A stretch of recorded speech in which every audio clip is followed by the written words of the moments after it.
রমজান একটি মাস যা শুধু ক্ষুধা ও তৃষ্ণা সহ্য করার জন্য নয়, বরং আত্মার পরিশুদ্ধি, ধৈর্য ও তাকওয়া অর্জনের জন্য।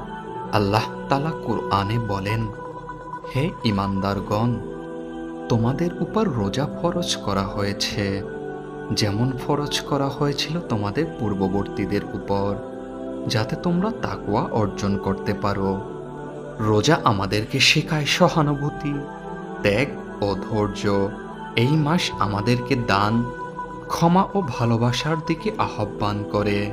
প্রতিটি ইফতারের মুহূর্তে আমাদেরকে মনে করিয়ে দেয়, ধৈর্যের পরেই আসে শান্তি, ত্যাগের পরেই আসে পুরস্কার। এই রমজানে শুধু খাবার থেকে নয়, গুনাহ থেকেও নিজেকে বিরত রাখি, নিজেকে বদলাই, হৃদয়কে পবিত্র করি। আল্লাহ তাআলা আমাদের সকলের রোজা কবুল করুক। আমিন।